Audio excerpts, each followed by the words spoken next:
C'est bon? Alors, j'ai une histoire à vous raconter. Je pense que vous la connaissez. Jésus, ça se trouve en Jean 8, les versets 1 à 11. Jésus se rendit à la montagne des Oliviers. Mais dès le matin, il alla de nouveau dans le temple, et tout le peuple vint à lui. S'étant assis, il les enseignait. Donc, on voit le contexte. Jésus est dans le temple, devant le peuple, en train de les enseigner.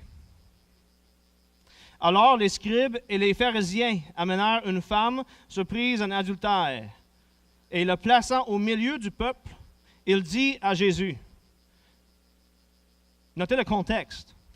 Jésus enseigne devant le peuple. Fait que vous pouvez quasiment imaginer Jésus comme dans l'église ici, le monde est là en train d'écouter, puis les dirigeants religieux du temps apportent une femme prise en adultère sur le cou, le transportent devant l'église, drette là. Pour comprendre la situation, c'est ça qui se passe. La femme adultère est là. Et les dirigeants religieux disent, « Maître,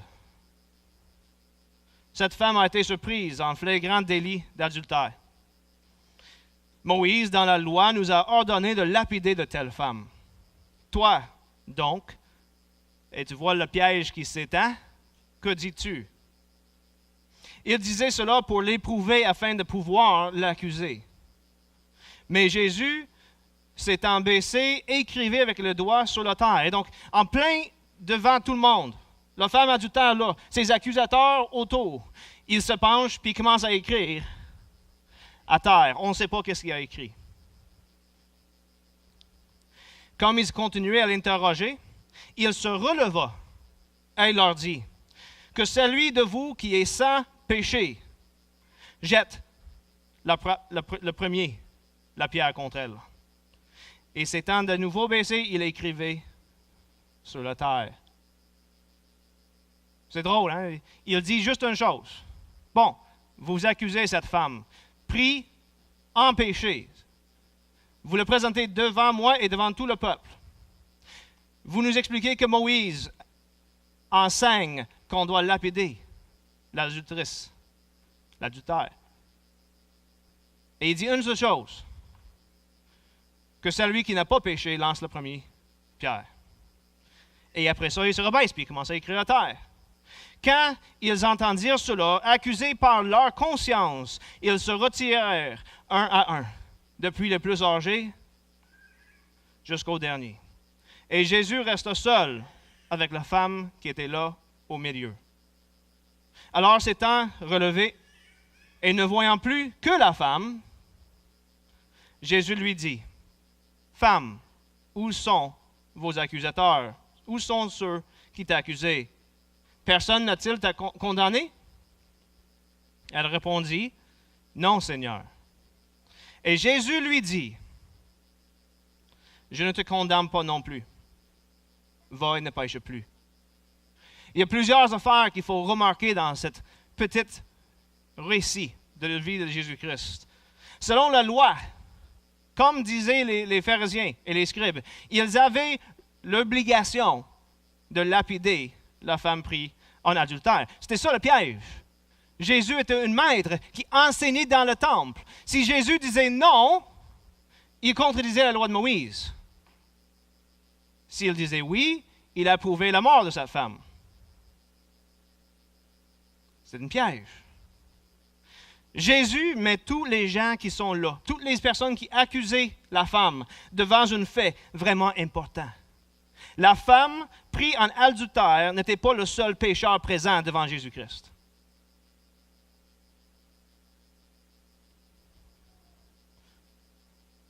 La femme mise devant l'assemblée n'était pas le seul pécheur devant Jésus-Christ. Chaque personne dans cet temple, autant les accusateurs que la femme, étaient pécheurs. Devant Dieu, ils étaient tous coupables, et donc tous dignes de jugement. Jésus était le seul présent dans le temple qui avait le droit, selon qu'est-ce qu'il avait dit, de lancer une pierre. Il était le seul qui n'était sans péché. Tout le reste du monde avait brisé la loi de Moïse. Jésus seul n'a pas brisé la loi. Il était le seul qui aurait pu lancer une pierre. Et il ne l'a pas fait.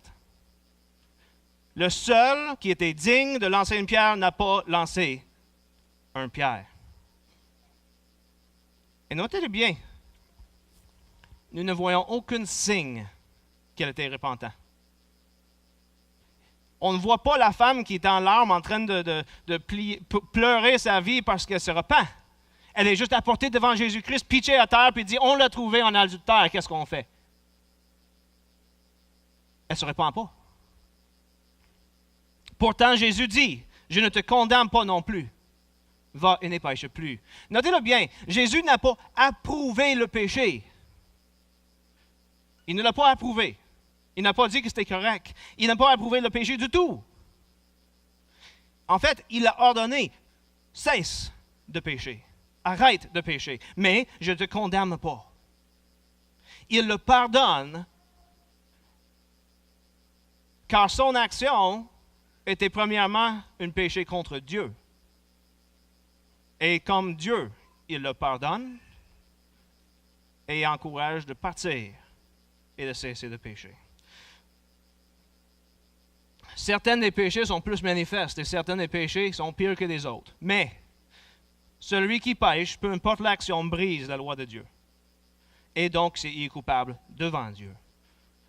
Toutes les personnes dans cette salle où ce que la femme était présentée devant Jésus-Christ étaient coupables devant Dieu. Aujourd'hui, je veux parler d'un sujet très important, un sujet qui est, je pense, le cœur de l'Évangile. Le péché, le jugement, la repentance et la grâce. Ça va être une prêche un petit peu différente. Je veux m'attarder surtout à vous exposer des textes bibliques avec quelques commentaires entre les textes. Je ne sais pas si vous êtes capable de tourner aussi assez vite pendant que je passe à travers ces textes. Je vais vous les lire, je vais vous donner les textes. À la limite, vous pouvez l'écrire sur les feuilles, puis aller les revérifier par la suite. Pour pouvoir parler de la repentance, pour pouvoir parler du pardon, pour pouvoir parler du grâce, il faut premièrement parler du péché. Tous ces autres termes, repentance, grâce, jugement même, n'ont aucun rapport, ils n'ont aucun sens s'il n'y a pas une offense. Il faut premièrement avoir une offense pour qu'il puisse avoir grâce, repentance, pardon. On ne peut pas se repentir à moins d'avoir fait quelque chose de pas correct. Il faut premièrement donc, pour mettre tous ces autres termes en contexte, il faut premièrement demander la question de péché. Qu'est-ce que le péché? Premièrement, toute offense, toute action qui n'est pas correcte, toute mauvaise pensée, action, réaction, est premièrement contre Dieu. C'est premièrement contre Dieu. Même si tu le fais contre quelqu'un d'autre, tu as premièrement offensé Dieu et même pas l'autre. Psaume chapitre 5, les versets 5 à 7. Car tu n'es point un Dieu qui prenne plaisir au mal. Le méchant n'a pas sa demeure auprès de toi. Les insensés ne subsistent pas devant tes yeux. Dieu haït le péché. C'est ça qu'on est en train de voir ici. Et là, notez qu'est-ce qu'il dit. Tu haïs tous ceux qui commettent l'iniquité. Tu fais périr les menteurs. L'Éternel abhorre les hommes de sang et de fraude. Habakkuk 1, 13. Tes yeux sont trop purs pour voir le mal et tu ne peux pas regarder l'iniquité. Pourquoi regarderais-tu les perfides et te tairais-tu quand le méchant dévore celui qui est plus juste que lui? Dieu haït le péché. Il n'y a pas de péché qui va rentrer dans sa présence. Notez-le bien. Parfois, on dit Dieu haït le péché et aime le pécheur. Mais ce n'est pas ce que la Bible enseigne. La Bible enseigne, et je viens tout juste de le lire en Psaume chapitre 5, que Dieu haït tous ceux qui commettent l'iniquité, mot pour mot. Psaume chapitre 5, 5 à 7. Dieu haït tous ceux qui commettent l'iniquité. C'est faux que Dieu aime le pécheur et haït le péché. Dieu haït les deux. Mais pourquoi ça fait... C'est pas mes actions qui fait qu'est-ce que je suis. Attends une minute. Il y a une petite discussion qui se passe dans un livre de C.S. Lewis qui s'appelle Le Grand Divorce. Il y a une petite discussion qui dévoile quelque chose au sujet de la nature du péché souvent on ignore. C.S. Lewis, la personne dans Le Grand Divorce, il rencontre une femme qui n'a pas l'air si mauvaise que ça. Il dit qu'il est troublé par le fait qu'il semble que cette créature malheureuse n'a pas l'air comme le type d'âme qui devrait être en danger de condamnation. Elle n'a pas l'air si pire que ça. Elle n'est pas méchante tant que ça. Elle n'est qu'une vieille femme bavarde qui s'est habituée à se plaindre et on a l'impression qu'un peu de gentillesse, un peu de repos et de changement de scène, mettons, pourrait l'aider. On donne un peu de changement de même, puis tu vas voir, elle est bien. Elle a juste une femme un peu plaignarde. Celui qui la guide et qui répond à ses questions lui dit ceci. C'est ce qu'elle avait été. C'est peut-être bien ce qu'elle est en ce moment, juste une femme qui a besoin d'un peu de repos. Si oui, elle va être guérie. Mais la véritable question est-ce qu'elle est devenue un plaignard? C'est-à-dire, la question est de savoir si elle est une plaignard ou si elle est devenue un plainte. Ça fait bizarre, hein, comme point. Non, mais c'est parce que si elle se plaint, c'est une plaignard, mais elle ne peut pas devenir une plainte. Mais le point, c'est que, comme il va expliquer dans la prochaine page, ça commence avec une attitude plaignard. Et tu es encore distinct de l'attitude. Peut-être même tu le critiques. Tu reconnais, je ne devrais pas faire ça, c'est pas bon. Et dans une temps mauvaise, ça va pas bien, tu recherches cette attitude. Ça va pas bien, fait que tu plains. Tu l'embrasses, finalement. Tu peux toujours repentir et sortir de cette attitude encore. Mais il se peut qu'il vienne un jour quand tu ne peux plus sortir. En ce moment, il n'y a plus de toi qui reste pour critiquer l'attitude, ni même pour l'embrasser. Seulement une plainte, seule, continuant toujours comme une machine. On se fait dévorer par notre péché. Le péché, ces actes qu'on fait, ils commencent à nous caractériser. Et C.S. Lewis suggère qu'à un moment donné, on n'est plus capable de distinguer entre l'homme ou la femme plaignard ou la personne qui a tel péché et le péché elle-même. Dieu haït cette chose qu'on est devenu. C'est ça la gravité du péché. Le péché nous absorbe, nous dévore, pour que jusqu'à un certain point, nous ne sommes plus là, mais ce péché, ce n'est plus nous. Deuxièmement, Dieu, non seulement est-ce que Dieu haït le péché et le pécheur, mais ça ne va pas bien. Parce que nous sommes tous, sans exception, des pécheurs. C'est une mauvaise nouvelle, hein? Il y a une chose que Dieu haït. Dieu haït le pécheur puis le péché. Dieu est tout puissant, c'est lui qui nous donne notre existence, puis il haït le pécheur puis le péché. Et nous sommes tous des pécheurs. Romains chapitre 3, 9 à 18. Quoi donc, sommes-nous plus excellents? Nullement. Car nous avons déjà prouvé que tous, Juifs et Grecs, sont sous l'empire du péché, selon qu'il est écrit, il n'y a point de juste. Pas même un seul. Après ça, on voit une description du monde. Puis des fois, tu dirais, c'est une belle description de non-croyants, de ceux qui ne croient pas en Dieu. Mais nous, les croyants, ce n'est pas de même. Pourtant, l'apôtre Jean, en 1 Jean, chapitre 1, 8 et 10, il dit ceci, en parlant aux croyants, à ceux qui disent croire que Jésus est le Fils de Dieu. Il dit ceci, si nous disons que nous n'avons pas de péché, nous séduisons nous-mêmes. Et la vérité n'est point en nous. Verset 10. Si nous disons que nous n'avons pas péché, nous le faisons menteur. On dit que, si moi je dis que non, je n'ai pas péché, je dis que Dieu est un menteur. Parce que lui, il dit, ah, tu as péché. Tu es un pécheur. Et il dit, et sa parole n'est point en nous. Ça fait comme mauvaise nouvelle, hein? Ça va pas bien dans ce monde. Tout le monde est pécheur. Chrétien comme non chrétien. On est chrétien avant, on n'est pas chrétien, on est pécheur. On donne nos vies au Seigneur, puis ça continue à pécher. Et Dieu nous dit, si on dit que vous êtes sans péché, vous disiez que je suis menteur. Si je mets une petite pause direct là. Des fois, j'entends des gens qui quittent l'Église en disant « Vous êtes une gang d'hypocrites parce que vous faites ci, vous avez des mauvaises attitudes, ou vous avez telle chose. » Mais attends une minute. Il n'y a personne qui a dit que l'Église était parfaite. Au contraire, la Bible dit que l'Église n'est pas parfaite parce que c'est un assemblement, une communauté de pécheurs. Mais c'est quoi la différence alors?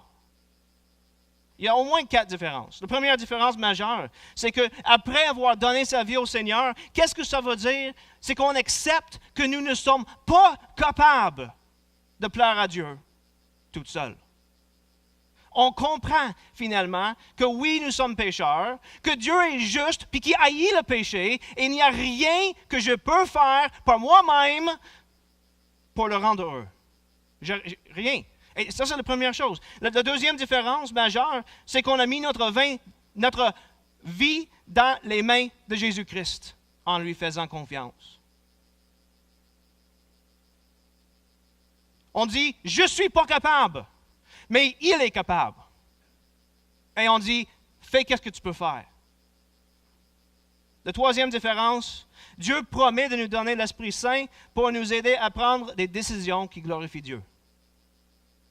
Le croyant qui pêche encore, il y a quand même l'Esprit Saint qui lui convainc de ce péché et qui lui cherche à lui amener vers Dieu. Est-ce que ça veut dire que parce que l'Esprit Saint, il ne pêche plus? Non. Parce qu'on court tellement bien vers le mal. C'est une habitude chez nous. On aime ça. Et l'Esprit Saint est là pour travailler en nous, pour nous donner des nouveaux amours, on pourrait dire. Le bien. Mais c'est un processus. C'est un processus qui est souvent long et ardueux. Et l'Esprit Saint, c'est une chance qui est patient. Quatrième différence majeure, c'est que parce qu'on a reconnu que nous sommes pécheurs, parce qu'on a reconnu que nous ne sommes pas capables, toutes seules, de plaire à Dieu, puisque nous avons mis nos vies dans les mains de Dieu, la destination est différente. La destination du croyant n'est plus le jugement éternel de Dieu, mais la félicité éternelle.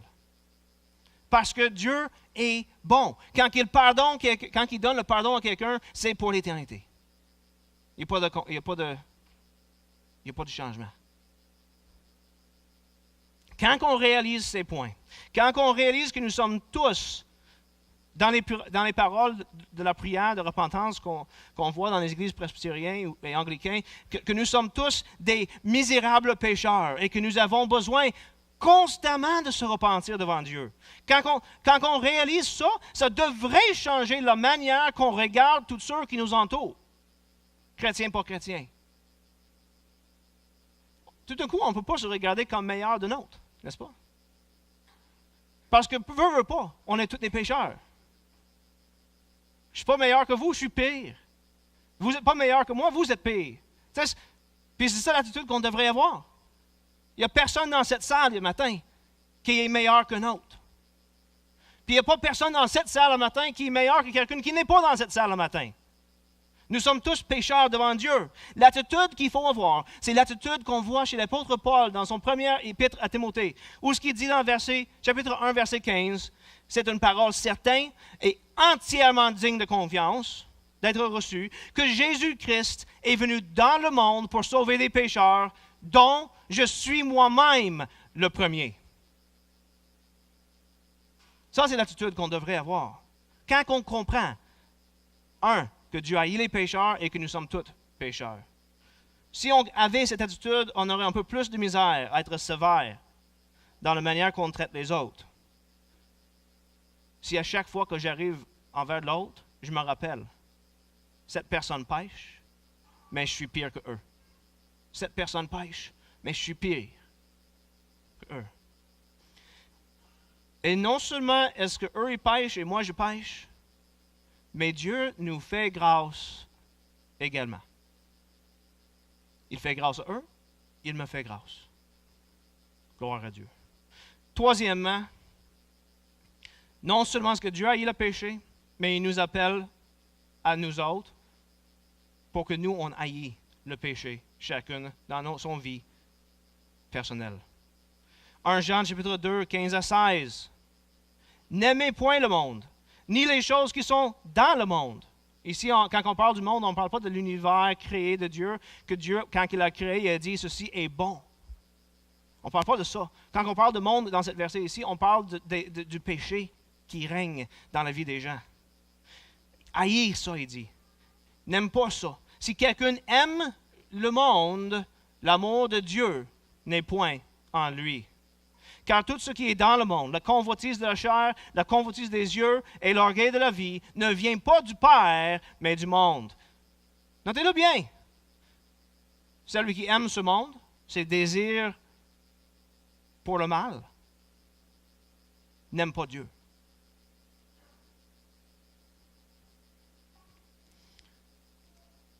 Paul, dans son lettre aux Romains, chapitre 6, versets 1 à 4, il dit « Que dirons-nous donc? » Parlons aux chrétiens. Notez-le bien, s'il parle aux chrétiens en disant ça, ça devrait faire comme « Hein? Pourquoi est-ce qu'il a besoin de dire ça aux chrétiens? » Probablement parce qu'il continuait à pécher. Et il dit « Que dirons-nous donc? Demeurions-nous dans le péché afin que la grâce abonde? » Loin de là, nous qui sommes morts au péché, comment vivrions-nous dans le péché? Ignorez-vous que nous tous qui avons été baptisés en Jésus-Christ, c'est en sa mort que nous avons été baptisés? Nous avons donc été ensevelis par lui par le baptême en sa mort, afin que, comme Christ est ressuscité des morts par la gloire du Père, de même nous aussi, nous marchions en nouveauté de vie. Nous sommes appelés à la sainteté personnelle par Dieu. Il haït le péché, il veut que nous, on haït le péché, le mal, et qu'on aime le bien. Il veut changer nos désirs, il veut changer nos tendances. Il veut qu'on marche non pour nous-mêmes, mais pour lui, qui est, lui, le bien ultime. Finalement, Dieu prend le péché tellement au sérieux et il reconnaît notre faiblesse à nous-mêmes, à chacun, que c'est tellement clair, qu'il nous ordonne, il nous incite de venir en aide les unes les autres pour s'encourager mutuellement à rejeter le péché. Toute seule, ça ne va pas bien. Toute seule, on est capable de se raisonner et de dire, je dis se raisonner pour faire le mal.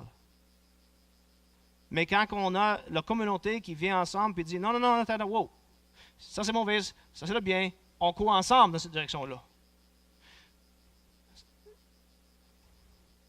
Jean dit, 1 Jean 5, 16 à 17, « Si quelqu'un voit son frère commettre un péché qui ne mène pas à la mort, qu'il prie, et Dieu donnera la vie à ce frère. Et il le donnera à ceux qui commettent un péché qui ne mène point à la mort. Il y a un péché qui mène à la mort. Ce n'est pas pour ce péché-là que je dis de prier.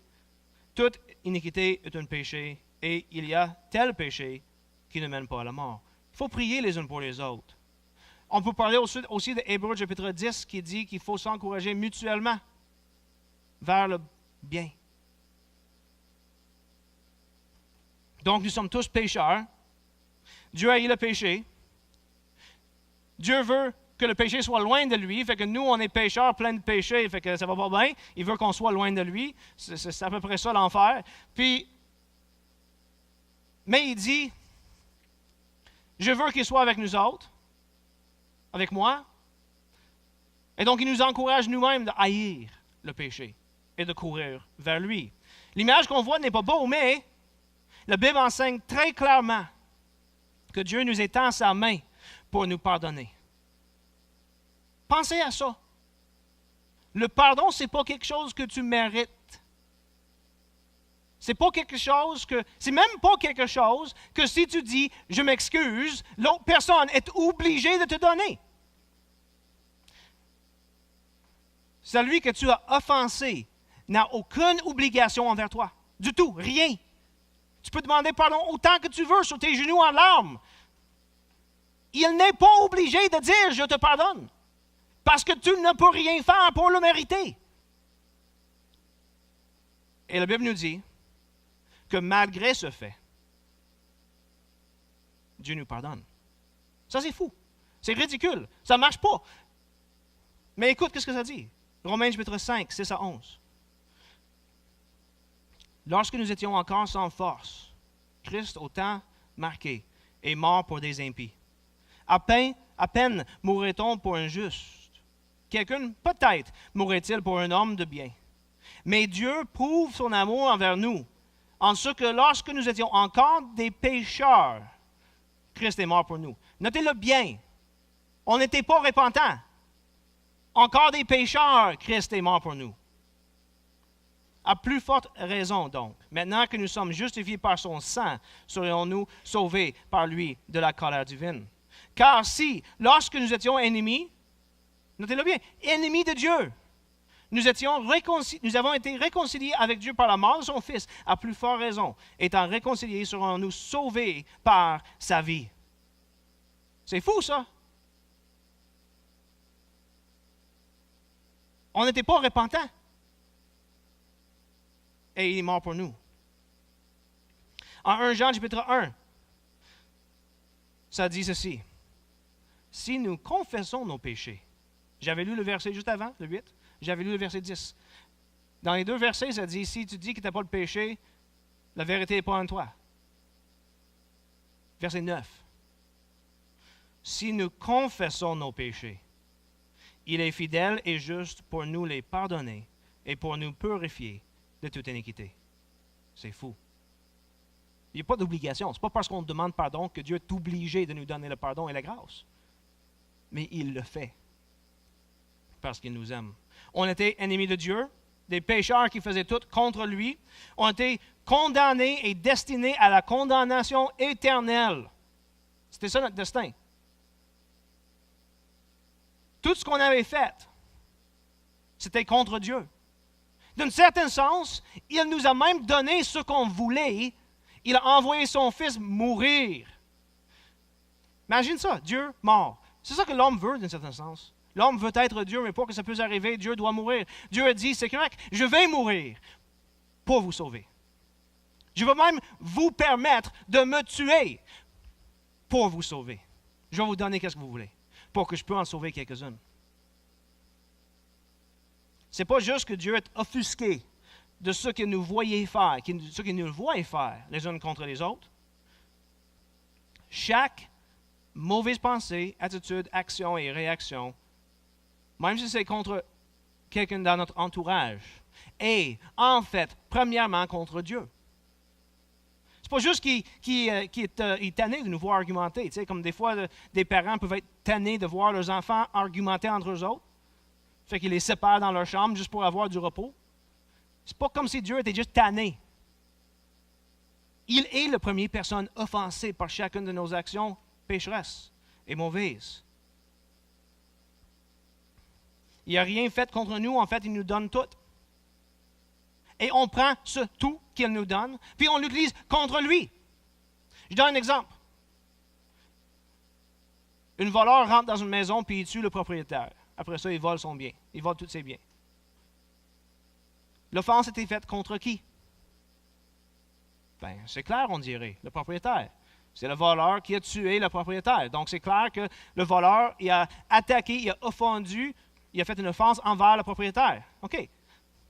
Ça a l'air clair et net, on lave les mains, puis c'est fini, n'est-ce pas? Mais attends une minute. C'est qui a créé le propriétaire? C'est qui lui donne l'existence à chaque moment? C'est qui a créé le voleur, puis lui donne l'existence à chaque moment? C'est qui donne la capacité d'agir et de vouloir et de réfléchir au voleur? C'est Dieu. Et donc, qu'est-ce qui se passe quand le voleur rentre dans la maison et qu'il tue le propriétaire? C'est que le voleur prend l'existence que Dieu lui donne, la capacité de raisonner que Dieu lui donne, le désir, la volonté pour le bien que Dieu lui donne, il prend tout ça et il l'utilise pour détruire quelque chose d'autre de bien que Dieu a créé, que Dieu donne existence. En fin de compte, d'un certain sens, si on peut voir ça de même, là, c'est comme si des jouets d'un enfant s'élèvent l'un contre l'autre puis se tuent, puis se détruisent entre eux autres. C'est qui la première personne offensée? C'est l'enfant. À chaque fois qu'on pêche, même si on fait quelque chose de mal à quelqu'un d'autre, on pêche contre Dieu parce qu'on attaque à sa bonté. Et en fait, si en plus de ça, on réalise que chaque être humain est créé à l'image de Dieu, prenez un autre exemple. Vous avez tous vu, j'imagine, des films d'action dans lesquels il y a une personne qui, soit qu'il est souvent le méchant, puis ils mettent l'image de son ennemi sur le mur, là, puis il lance des couteaux. Bon, son couteau perce l'image. Mais dans la tête de celui qui lance le couteau, c'est à qui s'attaque? Il ne s'attaque pas à l'image. Il s'en fout de l'image. Il s'attaque à celui que l'image représente. À chaque fois qu'on fait quelque chose de mal contre un autre, on s'attaque directement à Dieu, qu'on le veuille ou non. Qu'on le sache ou non. C'est Dieu la première personne offendue dans chaque offense. Pas nous. Quand on comprend ça, ça devrait changer notre manière de regarder les gens. Pensez à ça. Il n'y a personne dans cette salle ce matin que se répète à faire quelque chose comme qu'est-ce que Dieu a fait. Il est la première personne offensée. Et il n'a pas cherché sa justice. Il est mort pour ceux qui s'attaquaient à lui. Imaginez, c'est fou ça. Nous autres, là, on a de misère à sacrifier même notre temps pour mettre de côté notre énergie, notre argent et notre vie pour une bonne cause ou pour aider quelqu'un qui est notre ami. On a de misère à faire ça. Dieu est mort pour nous quand on était encore ennemis de lui. On a de misère à mettre de côté nos désirs, nos passions pour aider quelqu'un de bien. Notre tendance, c'est d'accuser et pointer le doigt et dire « T'es pas correct, t'es pas correct, t'es pas correct ». Et qu'est-ce que Dieu a fait? « M'en viens mourir pour toi. Je vais mettre tout ce que j'ai à mort pour toi. » Jésus, devant la femme adultère, a dit « Moi non plus, je ne te condamne pas. Va et pêche plus. » Quand on réalise que tout péché est premièrement contre Dieu, peut-être que ça va nous permettre d'agir avec un peu plus de grâce et de pitié envers ceux dans notre entourage qui pêchent. Pensez-vous? Ce n'est pas contre nous qui ont péché. Quelqu'un qui s'attaque même à moi directement, ce n'est pas contre moi qui a péché. C'est contre Dieu. Je devrais donc avoir la pitié mêlée avec la peur pour cette personne, parce que ce n'est pas avec moi qu'il se rend compte. Si c'est juste envers moi qu'il va se rendre compte, bien, franchement, là, il est probablement correct, parce qu'il n'y a pas grand-chose que je vais pouvoir faire pour avoir la justice. Mais ce n'est pas contre moi que lui doit se rendre compte, c'est contre Dieu. Donc, c'est lui qui pêche, même quand il pêche contre moi. Ma réaction ne devrait pas de poursuivre la justice, mais d'avoir pitié pour cette personne qui va devoir rendre compte devant Dieu un jour pour avoir attaqué à Dieu.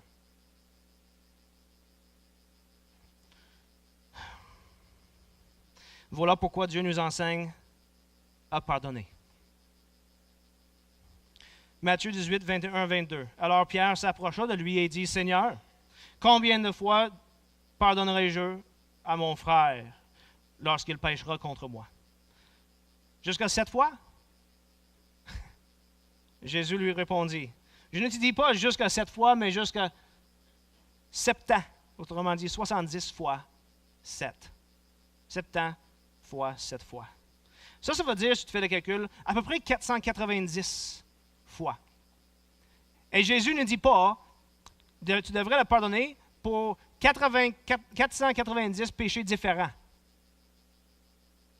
L'idée ici, c'est 490 fois le même péché. Mais, encore là, le point n'est même pas de dire on garde un registre. Bon, Will, là, ça fait 4 fois que tu m'as insulté. Juste 4, c'est pas si pire. T'en as encore 486, je pense, si je fais bien ma maths. Mais inquiète-toi pas, j'ai gardé un registre. Là, même qu'on est rendu à 490, là, c'est fini, je ne te pardonne plus. C'est pas ça que Dieu est en train de dire. Ça, c'est stupide. Franchement, c'est stupide si on pense que c'est ça. Son point, c'est qu'il n'y a pas de limite. Il n'y a pas de limite au nombre de fois qu'on doit pardonner quelqu'un qui pêche contre nous. Pas de limite. Ça, c'est malade, ça. On est-tu capable de le faire? Ben, Dieu l'a fait. En fait, il le fait à chaque jour. Parce qu'on pêche toujours contre lui. Et honnêtement, si on est honnête avec nous-mêmes, on fait souvent les mêmes péchés contre Dieu. À chaque jour. À chaque semaine. Et Dieu nous pardonne. Quand que Dieu nous incite à pardonner les autres, sans limite, il nous incite de devenir comme lui.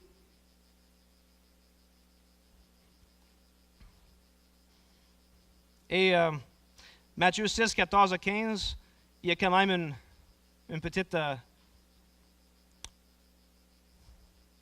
conséquence qui est apportée en rapport avec le péché, qui fait peur.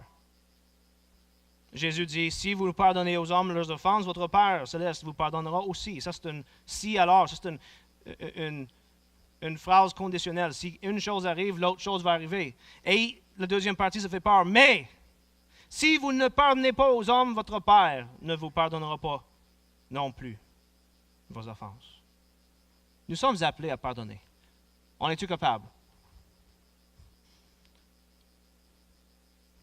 Une des choses qui soulève cette question de pardonner, puis je vais faire ça un peu plus rapidement, on arrive vers la fin.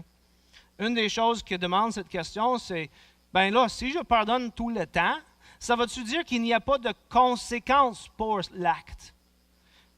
Puis si on regarde la Bible, la réalité est que non. Il y a des conséquences pour l'acte. Et le fait de pardonner l'autre n'enlève pas la conséquence. D'un certain sens, on pourrait dire oui. Parce que d'un côté positif, si je demande pardon à Dieu, il me pardonne pour toujours. Ce n'est pas conditionnel. Il n'y a pas une condition là. Dieu, si je lui demande pardon, il me donne la grâce. Éternellement, c'est fini.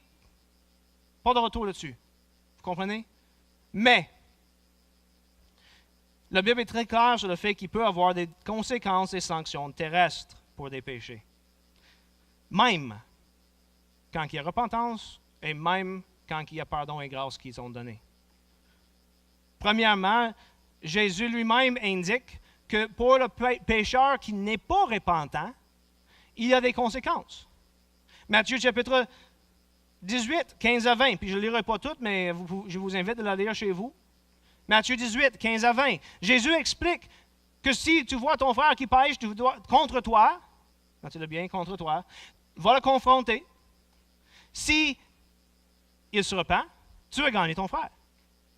S'il ne se repent pas, va avec 2 ou 3 pour le confronter. S'il se repent, tu as gagné ton frère. Et on continue. Ça termine pour la personne qui n'est pas repentant avec l'expulsion de la communauté des croyants. Le frère qui n'est pas repentant, même quand il est confronté par la communauté ensemble, est mis dehors de la communauté.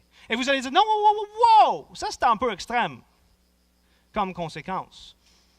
Peut-être que Jésus parlait de une autre période de temps. Pas le temps de l'Église, sérieux, ça doit être dans l'Église. Pourtant,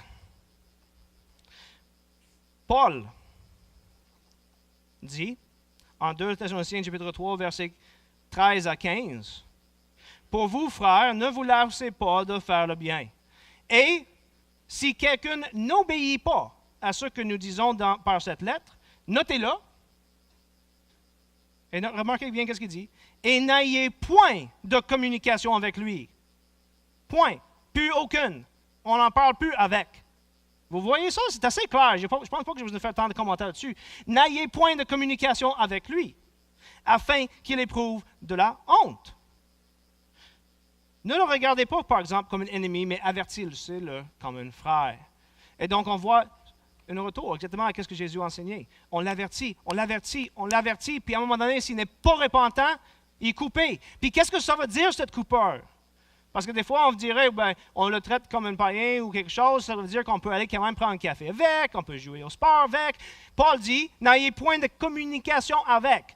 C'est assez clair, je n'ai pas besoin de dire plus. Tite, chapitre 3, verset 10 à 11. Paul avertit Tite, dirigeant l'Église à Crète. Éloigne de toi, après un premier et un second avertissement, celui qui provoque des divisions, sachant qu'un homme de cette espèce est perverti et qu'il pêche en se condamnant lui-même. Donc, ce n'est pas juste Jésus qui en parle, Paul en parle. La personne non repentante doit être éloignée de la communauté. Et c'est l'enseignement clair de le Nouveau Testament. On peut en parler 1 Corinthiens chapitre 5, 1 à 5, où ce que Paul adresse une situation d'immoralité dans l'Église. Et il dit, j'ai donné cette personne à Satan pour la destruction de son corps.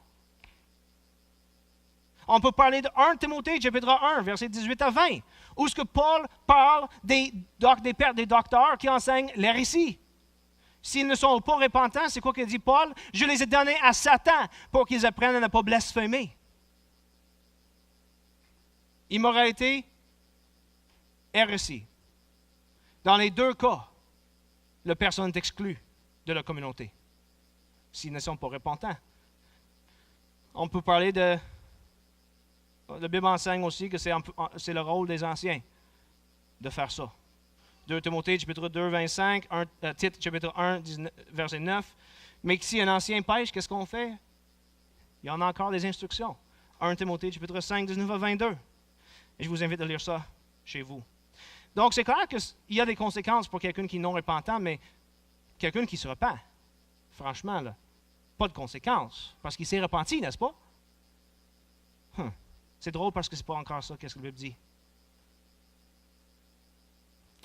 Des relations, la Bible enseigne en fait que par le péché, même la personne qui est repentant va subir minimalement des conséquences naturelles de leur péché. Un exemple, la perte de confiance, des relations brisées, des situations d'abus psychologiques ou physiques, causent des relations qui sont brisées, qui sont difficilement réparées, même si la personne qui abuse vient pas dire « je suis désolé ». Pense à David, le roi David, l'homme après le cœur de Dieu. Il tombe en amour avec la femme d'un autre. Il commet l'adultère avec cette femme. Elle tombe enceinte. Pour cacher son péché, il tue le mari de cette femme. Ça va pas bien, hein? Adultère, mensonge, meurtre. Un homme de même, on dirait, mais il devrait aller en prison. Qu'est-ce que Dieu fait? Dieu envoie un prophète pour lui confronter. David se repent. Dieu le laisse comme roi. Il est encore roi. Vous voyez ça? Il n'en a pas enlevé de sa trône. Mais notez les conséquences de cet acte. Un de ses filles va être violée par un de ses enfants. Le premier garçon, la femme qui était conçue dans l'adultère est mort par jugement divin. Un de ses fils mène une révolte contre lui pour prendre le trône. Sa famille est littéralement brisée par cet acte adultère. Les relations sont détruites. Il est obligé de voir la mort de son propre fils qui voulait faire la révolte contre lui. Tout ça venant de cet adultère et cette meurtre. Dieu ne nous épargne pas des conséquences naturelles de nos péchés. On les subit pareil. Mais ce n'est pas juste ça. C'est intéressant qu'en Philémon, nous voyons qu'il y a quand même des conséquences pour nos actions. Paul écrit la petite lettre à Philémon. C'est juste un chapitre. Il n'y a pas de chapitre, il y a un chapitre. Il l'écrit pour demander à Philémon de recevoir Onésime, merci, comme un frère en Christ. Mais notez un verset dedans. Philémon 18 à 19, il dit, « S'il t'a fait quelque tort ou s'il te doit quelque chose, mets-le sur mon compte. » Moi, Paul, je l'ai écrit de ma propre main, je te le rembourserai. Le voleur doit quand même remettre. Et Paul le reconnaît. Des actions pécheresses ont quand même s'il y a repentance, des conséquences terrestres. Par exemple, le voleur doit remettre qu'est-ce qu'il doit à celui de qui il a volé. Dans ce cas ici, on essaie de mettre un esclave. Il n'est pas capable de le remettre. Donc, Paul dit, je m'en occupe. Moi, je vais le remettre pour lui. Donc, oui, il y a des conséquences pour le péché. Même si on est repentant.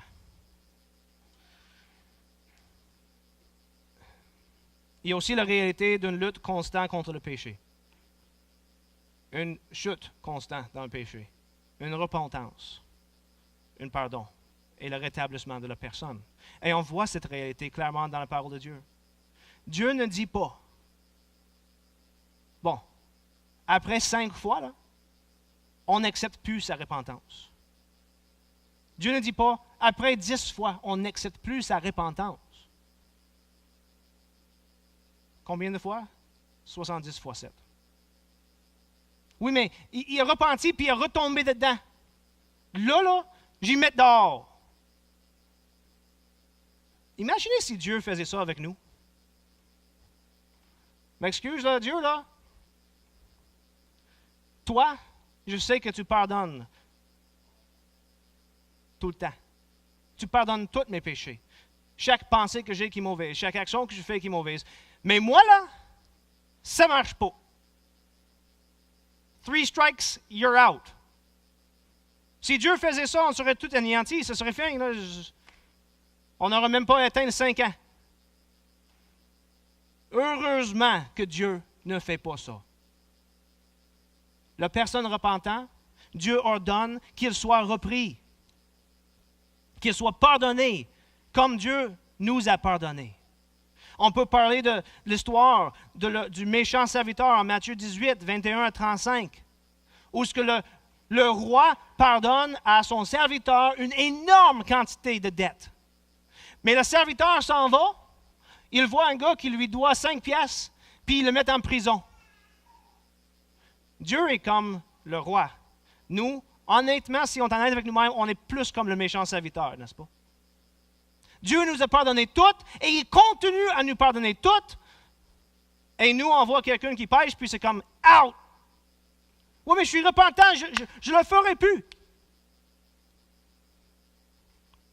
On est-tu comme le méchant serviteur ou on est-tu comme le roi? Paul, après avoir parlé en 1 Corinthiens 5 à Paul, l'homme qui avait commis l'acte d'adultère, dont on n'entend pas parler parmi les païens, en 2 Corinthiens, il réécrit, puis il dit ceci. « Il suffit pour cet homme du châtiment qui lui a été infligé par le plus grand nombre, en sorte que vous devez bien plutôt lui pardonner et le consoler, de peur qu'il ne soit pas accablé par une tristesse excessive. Je vous exhorte donc, dit Paul, à faire acte de charité envers lui. » En 1 Corinthiens 5, il dit « J'ai donné cet homme à Satan pour la destruction de son corps. » En 2 Corinthiens, Paul réécrit aux Corinthiens pour dire « Regarde, il s'est repenti. » Donc, accueillez-le parmi vous comme s'il n'a rien été. Dieu l'a pardonné, vous devez aussi. C'est ça la grâce divine. C'est ça la grâce divine. La femme devant lui, ses accusateurs partis. Jésus regarde la femme, même pas repentant, et dit, « Je ne te condamne pas non plus. Va et pêche plus. » On est tellement prêts même, à critiquer, à attaquer, à condamner et à juger. Et on est tellement lent à pardonner, puis à perdre même de nos biens, qui en fait appartient à Dieu, n'est-ce pas? Et on est tellement lent à donner grâce et à pardonner. Parlant pour moi-même, espérant que vous allez tous me joindre dans cette attitude, ma désir, c'est qu'à la fin de ma vie, on m'accuse d'avoir démontré trop de grâce plutôt que pas assez. De cette manière, je saurai que j'aurai réussi à être plus comme... Non, je dis ça d'une autre manière. J'aurais réussi à être moins comme Satan, que l'Apocalypse a décrit comme l'accusateur des saints. J'aurais été moins comme Satan et plus comme Jésus-Christ, que Romain décrit comme notre médiateur, qui est devant le trône de Dieu, qui plaidoie pour nous constamment.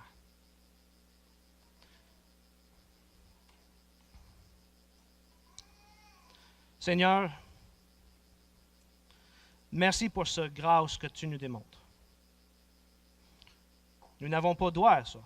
Il n'y a rien qui t'oblige de nous faire grâce.